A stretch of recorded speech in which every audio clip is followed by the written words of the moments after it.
বন্ধুরা, সম্পূর্ণ পর্ব দেখতে চ্যানেলটি সাবস্ক্রাইব করুন।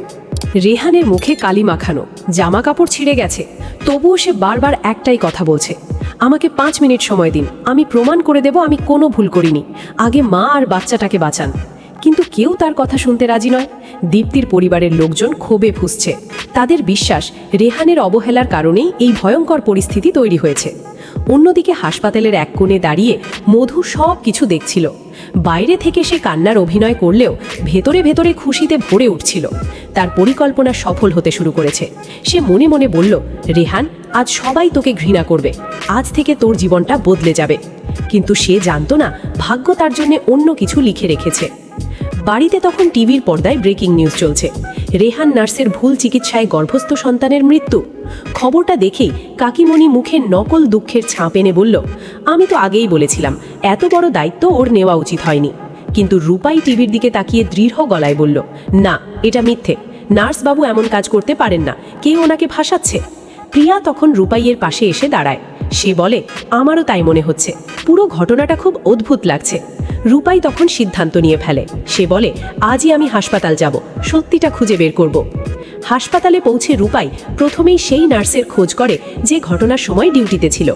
অনেক জিজ্ঞাসাবাদের পর নার্সটি ভয় পেয়ে যায়। সে জানায় একজন অচেনা মহিলা তাকে কিছু সময়ের জন্য ক্যান্টিনে পাঠিয়ে দিয়েছিল, আর সেই সুযোগেই কেউ পেশেন্টের কেবিনে ঢুকেছিল। এই তথ্য শুনে রূপাইয়ের সন্দেহ আরও গভীর হয়। এদিকে ডাক্তার গাঙ্গুলিও ধীরে ধীরে বুঝতে শুরু করেন যে বিষয়টা এত সহজ নয়, কারণ যে ইনজেকশনটি পেশেন্টের শরীরে দেওয়া হয়েছিল সেটি হাসপাতালের রেকর্ডে নেই, অর্থাৎ বাইরের কেউ সেটি নিয়ে এসেছে।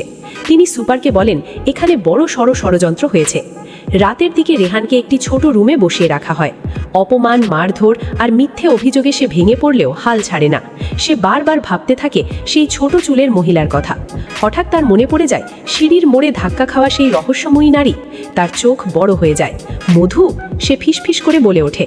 অন্যদিকে মধু নিজের ঘরে ফিরে আয়নার সামনে দাঁড়িয়েছিল, কিন্তু আজ তার মন পুরোপুরি শান্ত নয়, কারণ সে বুঝতে পারছে রূপাই চুপ করে বসে থাকার মেয়ে নয়, সে নিশ্চয়ই সত্যের কাছাকাছি পৌঁছে যাবে। পরদিন সকালে রূপাই হাসপাতালের সিসিটিভি কন্ট্রোল রুমে যায়। সেখানে গিয়ে জানতে পারে ঘটনার সময় কয়েক মিনিটের জন্য ক্যামেরা বন্ধ ছিল। এটা শুনে তার সন্দেহ প্রায় নিশ্চিত হয়ে যায়, কারণ ঘটনাটা কোনো দুর্ঘটনা নয়, বরং পরিকল্পিত। ঠিক তখনই এক ওয়ার্ড বয় এসে গোপনে রূপাইকে জানায় সে একজন মহিলাকে কেবিন থেকে বেরোতে দেখেছিল।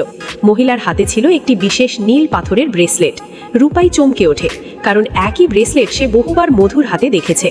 এদিকে বাড়িতে কাকিমণির অস্থিরতা বেড়েই চলেছে। সে বারবার ভাবছে যদি রূপাই পুরনো ঘটনাগুলোও জেনে যায়। বহু বছর আগে রেহানের মেডিকেল ভর্তি পরীক্ষার আগে যে ষড়যন্ত্র করা হয়েছিল সেটাও তো এখনো গোপন আছে। সন্ধে হঠাৎ বড় সুখবর আসে। ডাক্তার গাঙ্গুলি জানিয়ে দেন দীপ্তির সন্তান পুরোপুরি মারা যায়নি, জরুরি চিকিৎসার ফলে শিশুটি বিপদমুক্ত হয়েছে। খবরটা শুনে সবাই অবাক হয়ে যায়। সাংবাদিকরাও আগের খবর পরিবর্তন করতে বাধ্য হয়। কিন্তু রূপাই এখানেই থামে না। সে চায় আসল অপরাধীর মুখোশ খুলে দিতে। তাই সে একে একে সব প্রমাণ সংগ্রহ করতে থাকে।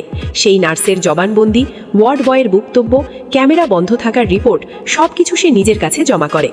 অবশেষে একদিন বাড়ির সবাইকে ড্রয়িং রুমে ডাকা হয়।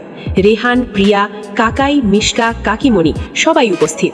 রূপাই সবার সামনে দাঁড়িয়ে বলে, আজ আমি প্রমাণ করব নার্সবাবু নির্দোষ। সে একে একে সব প্রমাণ দেখাতে শুরু করে। সবাই স্তব্ধ হয়ে যায়। তারপর রূপাই বলে, যে মহিলা পেশেন্টকে ভুল ইনজেকশন দিয়েছিল সে হাসপাতালের কেউ নয়, সে ছদ্মবেশে এসেছিল। ঠিক তখনই দরজার বাইরে দাঁড়িয়ে থাকা মধুর মুখ ফ্যাকাশে হয়ে যায়। রূপাই আরও বলে, সেই মহিলার হাতে ছিল নীল পাথরের ব্রেসলেট, আর সেই ব্রেসলেট কার হাতে আছে সেটা আমরা সবাই জানি। সবাই একসঙ্গে মধুর দিকে তাকায়।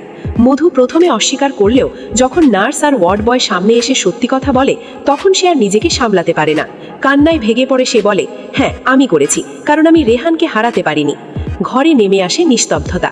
রেহান ধীরে ধীরে সামনে এগিয়ে এসে বলে, ভালোবাসা কাউকে ধ্বংস করার নাম নয় মধু, তুমি আমাকে ভালোবাসোনি, তুমি আমাকে নিজের সম্পত্তি ভাবতে শুরু করেছিলে।